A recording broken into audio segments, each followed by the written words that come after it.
नमस्कार। आज बात 10th क्लास के एग्जामिनेशन की जो सीबीएसई कंडक्ट कर रहा है और अभी चालू है। कल पेपर हुआ था मैथ का और बहुत सारे वहाँ पर इश्यूज जनरेट हो गए। जी हाँ, ऐसी ऐसी बातें कही गई जो मुझे लगता है कि बच्चों के द्वारा और खुद जो एग्ज़ाम सेंटर्स थे उन्होंने भी कुछ बातों को ऐसा कहा जो अपने आप में बहुत सोचने वाली बात है।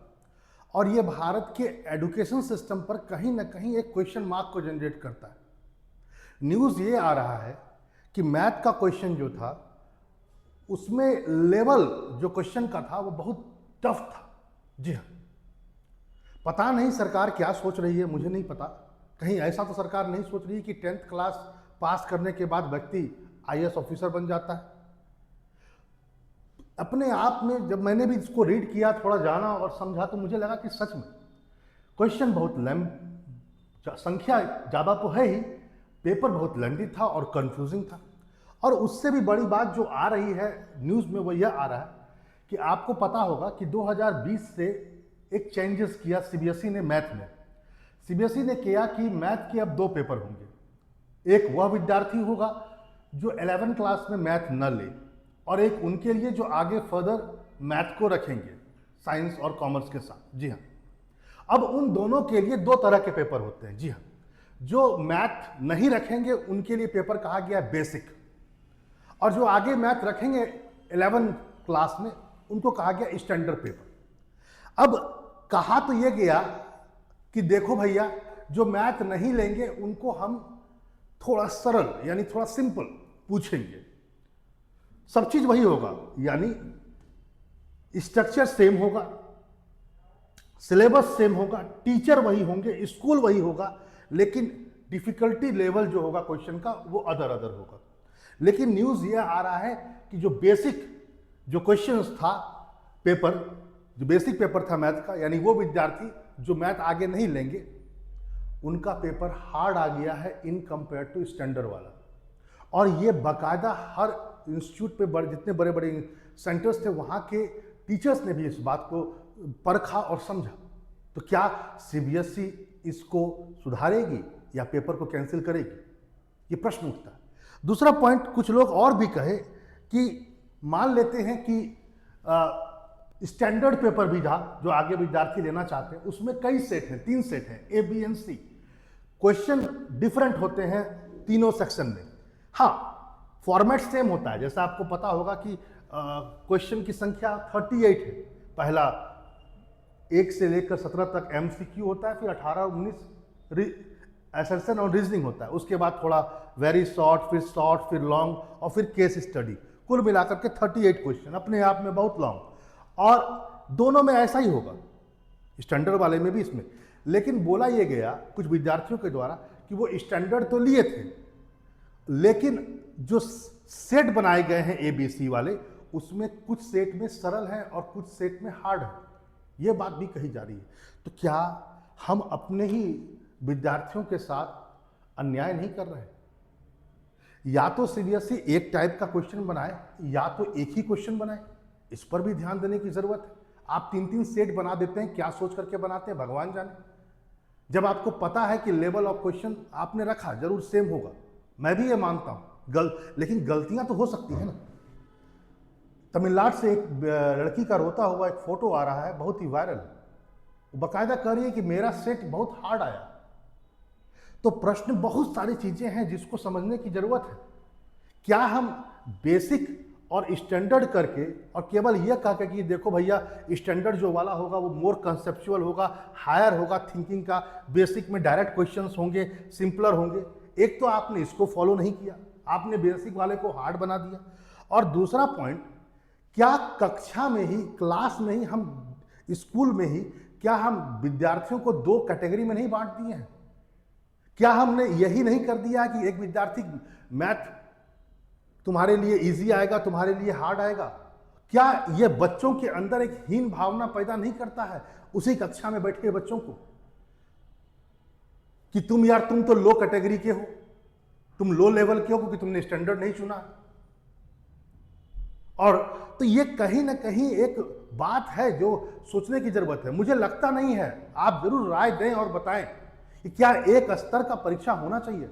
मेरा मानना है कि न बेसिक और स्टैंडर्ड कुछ नहीं होना चाहिए, एक ही पेपर होना चाहिए। 2020 से ऐसा ही था, जब हम लोग परीक्षा देते थे उस समय क्वेश्चनों की संख्या 20 हुआ करती थी, अंकों की संख्या 100 हुआ करती थी। अब अंकों की संख्या हो गई 80, 20 नंबर आपको विद्यालय देगा। चलो यहां तक तो अच्छा लगा, विद्यालय देगा, बच्चों पर लग रहा भार कम हुआ। न्यू एजुकेशन पॉलिसी भी इस बात को कहता है, लेकिन यह कौन सा पॉलिसी है सर कि आप बच्चों को डिस्क्रिमिनेट कर दे रहे हैं पूरे क्लास में और फिर सरल के नाम पर आप हार्ड भेज दे रहे हैं। ये गलत बात है। मुझे मेरा मानना है कि ये जो पेपर हुआ है इसको स्थगित कर देना चाहिए, इसको दोबारा पेपर लेने की जरूरत है सीबीएसई को। और हाँ, मैं जरूर अनुरोध करूंगा सीबीएसई से भी कि पेपर एक बनाए, बच्चों को डिस्क्रिमिनेशन मत क्रिएट कीजिए, भेदभाव मत कीजिए, यह भी जरूरत है। क्योंकि देखिए, इस बात को समझना होगा कि कंफ्यूजन, क्लास में कंफ्यूजन अमंग द स्टूडेंट भी आता है। कुछ स्टूडेंट जो होते हैं उन्हें लगता है कि हम तो बेसिक ले लिए हैं, इजी आएगा, लेकिन आज आ रहा है हार्ड। ये तो गलत बात है। फिर दूसरा पॉइंट है कि जब सिलेबस सेम है तो लेवल डिफरेंट क्यों है। तीसरा पॉइंट है, क्या कक्षा 10 में एग्जाम देने वाला विद्यार्थी, जब बोला जाता है कि 9वां पास, आपका 9th पास कर गए हैं, 10th में अपियर होने से पहले ही बता दीजिए आप कि आप क्या चाहते हैं, आप आगे मैथ लेंगे या न लेंगे। क्या उस जोन में आकर के 9वीं कक्षा में ही एक विद्यार्थी को आप उसके ऊपर बोझ नहीं डाल रहे हैं, यह सोचने पर विवश तो नहीं कर रहे हैं कि उसमें क्या यह निर्णय लेने की क्षमता है कि वह तुरंत उस निर्णय को ले पाएगा। कहीं ऐसा तो नहीं कि 13 और 14 साल और 15 साल के बाद उसकी थिंकिंग दूसरी हो जाएगी। जो थिंकिंग उससे आप बोल रहे हैं कि तुम सोचो 13 साल और 14 साल में, हो सकता है 15 और 16 साल में थिंकिंग अलग हो जाए। तो बहुत सारा प्रॉब्लम है। और सच्चाई यह है कि मैंने इस चीज को गौर किया कि बहुत सारे एडुकेटर्स हैं जो एडुकेशन दे रहे हैं इस फील्ड में, कुछ फ्री भी दे रहे हैं, कुछ कम पैसा पे दे रहे हैं। वो ये बताने पर लगे हुए कि देखो देखो मेरे पढ़ाए हुए से ये प्रश्न आया, मेरे पढ़ाई से ये आया, कई सारे लगे हुए। सच्चाई ये है, आप इसको न बता करके इस चीज को बताइए कि आपने शिक्षा को कहां लेकर आप चले गए हैं। 38 क्वेश्चंस, हाँ क्या है? क्या हम इंजीनियर बना देते हैं बच्चों को 10th क्लास में ही? ये सोचने की बात। क्या इतना लेंदी पेपर क्या पूरे लड़के के व्यक्तित्व के विकास के लिए जरूरी है? क्या मैथ को इतना टफ बना करके क्या हम बच्चे में सामाजिकता और जो भारत का विकास करना है, क्या वह जरूरी है? इन सब चीजों का उत्तर देना पड़ेगा और देने की जरूरत। सच्चाई यह है, आप जरूर कमेंट बॉक्स में बात लिखिए और जोरों खरोश से लिखिए कि क्या यह सही है 2 टाइप ऑफ पेपर्स, और क्या यह सही है कि ऐसे ही होता रहेगा कि आप बेसिक के नाम पर आप हार्ड दे देंगे, और क्या यह सही है कि डिफरेंट टाइप ऑफ सेट्स दे करके आप बच्चों में कंफ्यूजन पैदा करते हैं। एक बच्चा कहता है मेरा पेपर इजी है, या एक बच्चा कहता है मेरा हार्ड है, तुम्हारा इजी है। अब एक ही कक्षा में रहने वाला विद्यार्थी, उसे लगता है मेरे नंबर इसलिए कम आ गए क्योंकि तुम्हारा सेट इजी था। अब वो कल तक तो नंबर 1 रैंकर था। और ये सब हीन भावना कहीं ना कहीं बच्चों में उन स्थिति को पैदा करती है जहां पर वो डिप्रेशन में चल जाता है और गलत कार्य भी करते हैं। मैं इसका पक्षधर नहीं हूं, ऐसा होना ही नहीं चाहिए गलत कार्य किसी के द्वारा, किसी बच्चे के द्वारा। लेकिन यह भी सरकार को सोचना है, सरकार को शिक्षा व्यवस्था को सरल करने की जरूरत है। इस ढंग से आप चीजों करके और चीजों को कॉम्प्लिकेटेड करते जा रहे हैं। अपनी राय जरूर कमेंट बॉक्स में लिखिए। मैं चाहता हूं यह बात सरकार तक पहुंचे। चलिए फिर मिलते हैं ऐसे ही इंफॉर्मेटिव वीडियो के साथ। मैं इस विषय पर चर्चा नहीं करता हूं, लेकिन जरूर आज मुझे लगा कि मैं छोटे से बालक पर, जो छोटे 10वीं कक्षा के बालक हैं, उन पर जरूर बात करूं। फिर मिलते हैं। नमस्कार।